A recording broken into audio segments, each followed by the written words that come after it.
Hello guys welcome back to our channel. నేమి శ్రావణి. నేను మీ శ్రావణి. అందరూ ఎట్లా ఉన్నారు? బాగున్నారా? నేనైతే చాలా బాగున్నాను. మీరంతా ఎట్లా ఉన్నారో కమెంట్ సెక్షన్లో కమెంట్ చేయండి. ఈరోజు మేము మా దగ్గరే అన్నమాట పాతపాడు. అక్కడ అమ్మవారి విగ్రహ ప్రతిష్టాపన ఉందండి. సో, అక్కడికి వెళ్తున్నాం. నేను, మా అత్తయ్య వాళ్ళ రిలేటివ్ ఒక ఆవిడ వచ్చారనమాట. అనుకోకుండా వచ్చారు. సో, మేము ముగ్గురం కలిసి ఆటోలో వెళ్తున్నాం. యాక్చువల్‌గా స్కూటీ మీద వెళ్ళిపోవచ్చు గానీ, ఎండగా ఉంది కదా! పైగా ముగ్గురం కదా అని చెప్పి మేము ఆటోలో వెళ్తున్నాం. ఎంతో డిస్టెన్స్ ఉండదండి మా ఇంటి నుంచి. జస్ట్ ఒక 5-7 మినిట్స్ జర్నీ అంతే. వెళ్తుంటే దారిలో ఇట్లా చెరువులు, పొలాలు అన్నీ కనిపిస్తూ ఉంటాయన్నమాట. ఈ చెరువులో చేపలు పెంచుతూ ఉంటారు. సో, ఎవ్రీ సండే ఆ చేపలు పట్టి మనకి సేల్ చేస్తూ ఉంటారనమాట. ఫ్రెష్‌గా అప్పటికప్పుడే చేపలు పట్టి మనకు అమ్ముతూ ఉంటారు. మేము చాలా సార్లు తెచ్చుకున్నాం ఇక్కడ. ఇంకో చెరువుంది. ఆ చెరువులో వాటర్ ప్యూరిఫై చేసి మనకి ఇళ్ళకి పంపిస్తూ ఉంటారనమాట. యాక్చువల్‌గా విగ్రహ ప్రతిష్ఠ వచ్చేసి 10:30కి. సో, మేము ఇంటి దగ్గర స్టార్ట్ అయ్యేసరికే 10:30 అలా అయిపోయింది. ఇంకా మేమైతే ఫస్ట్ పాతపాడులో మా అత్తయ్య వాళ్ళ రిలేటివ్స్ ఉన్నారు. అంటే మా అత్తయ్య వాళ్ళ పిన్ని వాళ్ళనమాట. ఇంకా సో, ఫస్ట్ అయితే మేము వాళ్ళ ఇంటికి వెళ్ళాము. యాక్చువల్‌గా డైరెక్ట్‌గా వెళ్ళిపోవచ్చు గానీ, మా ఇంటికి, వాళ్ళ ఇంటికి మధ్యలో టెంపుల్ ఉందనమాట. ఈ చెరువు దాటాక. సో, అంటే అక్కడే విగ్రహ ప్రతిష్టాపన. సో, ఇంకా అక్కడ అంతా రోడ్ బ్లాక్ చేసేసారు. సో, వేరే రూట్ నుంచి వెళ్ళాము. దీన్ని బొడ్డురాయి అంటారంట. ఆ ఊర్లో ఏ శుభకార్యం జరిగినా అంటే ఫంక్షన్స్ గానీ, లేదంటే ఇంట్లో పెళ్ళిళ్ళు ఇవన్నీ జరుగుతాయి కదా! ఇలా ఏ శుభకార్యం జరిగినా గానీ అంటే జరుగుతున్నా ఫస్ట్ ఈ ఈ బొడ్డురాయి దగ్గరికొచ్చి పూజ చేసి, నైవేద్యం పెట్టి, ఆ తర్వాతే స్టార్ట్ చేస్తారంట. అది ఆ ఊర్లో రూల్ అంట. సో, ఫస్ట్ ఇక్కడే అందరూ పూజ చేసేసి వెళ్ళిపోయారనమాట. బొడ్డురాయి వెనక సందనమాట ఇది. ఈ సందులోనే మా ఇల్లు. మా అత్తయ్య వాళ్ళ రిలేటివ్స్ వాళ్ళనమాట. సో, 10:30 అయిపోయింది. విగ్రహ ప్రతిష్టాపన అయిపోయింది. సో, మేమైతే ఆ టైంకి వెళ్ళలేదు. ఇంకా అత్తయ్య వాళ్ళ రిలేటివ్స్ వాళ్ళ ఇంట్లోనే మా అమ్మమ్మ వాళ్ళ ఇంట్లోనే వెయిట్ చేస్తున్నాం. యాక్చువల్‌గా నానమ్మ, నేను అమ్మమ్మ, అమ్మమ్మ అని పిలుస్తూ ఉంటాననమాట.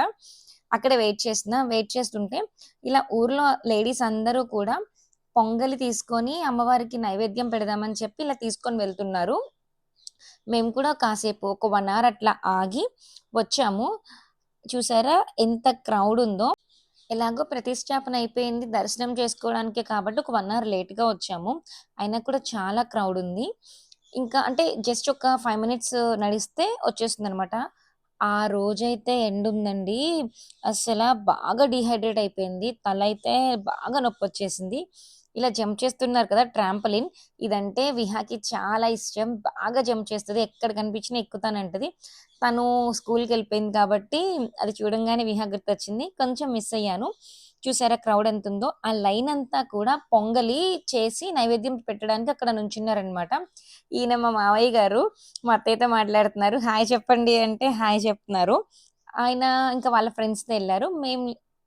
నేను, అత్తయ్య వాళ్ళ రిలేటివ్స్ మేమందరం విడిగా వెళ్ళామనమాట. ఎంత క్రౌడ్ ఉందో పాపని తీసుకురాకపోవడమే మంచిదనిపించింది.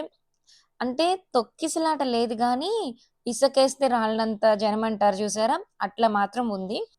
ఆ క్రౌడ్ చూసి మేమైతే దర్శనమైతే చేసుకోలేదు. యాక్చువల్‌గా భోజనాలున్నాయి కాబట్టి 12:30 అయింది మేమలా వెళ్ళేసరికి. సో, డైరెక్ట్‌గా భోజనాలకు వెళ్ళిపోయాము. ఇలా టెంట్ వేసేసి ఇంక టెంట్ కింద బఫెట్ సిస్టమే అనమాట. సో, పెట్టించుకొని మనం అట్లా కూర్చొని తినేసేయడమే. ఒక్కటే చోట పెట్టారు ఈ ఐటెమ్స్ అన్నీ. కానీ రైస్, సాంబార్, కర్డ్ మాత్రం 3, 4 స్టాల్స్ లాగా పెట్టారనమాట. అంటే ఎవరికి కావాల్సింది వాళ్ళు తీసుకుంటారని చెప్పి. ఆహ్, భోజనాలైతే సింపుల్‌గా, టేస్టీగా చాలా బావున్నాయండి. యాక్చువల్‌గా భోజనాల్లో అన్నం కొంచెం పలుగ్గా ఉంటది అంటారు కదా! కానీ అస్సలట్లా లేదు. చాలా బావున్నాయి భోజనాలైతే. ముఖ్యంగా కట్టె పొంగలైతే నా ఫేవరెట్. చాలా చాలా బావుంది. ఇంకా మేము ఫుడ్ తినేసి రిటర్న్ అవుతున్నాము. క్రౌడ్ బాగా ఉంది. దర్శనం ఇంకొక 2 అవర్స్ ఆగి వచ్చి చేసుకుందాం అని చెప్పి మేమైతే రిటర్న్ అయిపోయాం. దారిలో ఇట్లా గురుగులు కనిపించినియి. ఈ గురుగుల మీద ఎంతమందికి తెలుసో కింద కామెంట్ సెక్షన్‌లో కామెంట్ చేయండి. నేనైతే స్టీల్‌వెప్పుడు చూడలేదు. ఎప్పుడు ప్లాస్టిక్‌వే చూసాను. ఇప్పుడు మా అత్తయ్య మా చేతికి ఒక చిన్న ఆహ్, బిందె లాంటిది ఇచ్చారు చూసారా? అది అత్తయ్య నూనె పోసుకుంటారనమాట. ఒక గిన్నెలో నూనె పోసుకొని, ఆ నూనె దాంతో తీస్తారు. సో, అదొకటి కొనుక్కున్నారు. విహాకి నేను కొన్ని ఐటెమ్స్ తీసుకున్నాను. చూపించాను కదా! క్యారేజ్. ఈ బుడ్డి క్యారేజ్ తీసుకున్నాను ఆడుకుంటదని. అట్లాగే విహా దానంతట తనే ఆమ్లెట్ ఏసుకొని, దాన్ని ఫ్లిప్ చేసి తన ప్లేట్‌లో పెట్టుకొని తినేసిద్ది.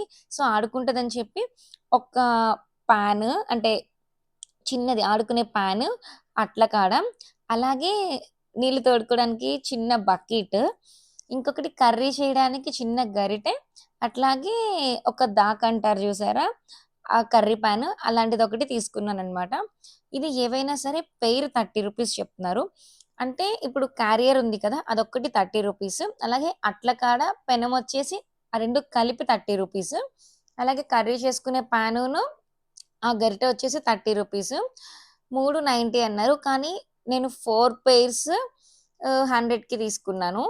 సో, పర్లేదు. బానే ఇచ్చారు. పాపం వాళ్ళకైనా ఇప్పుడే కదా సేలు. సో, నేనింకా 3 తీసేసుకొని రిటర్న్ అయిపోయాననమాట. కానీ నాకైతే ఈ గురుగులు భలే నచ్చినియండి. నేను ప్లాస్టిక్ దాంతో ఆడుకున్నాను గానీ వీటితో ఆడుకోలేదు. ఇవి తీసుకొచ్చాన్న మాటే గానీ విహ ఒక 2 డేస్ ఆడుకుంది అంతే. ఇంక దాన్ని పక్కన పడేసింది. అస్సలు ఆడుకోలేదు.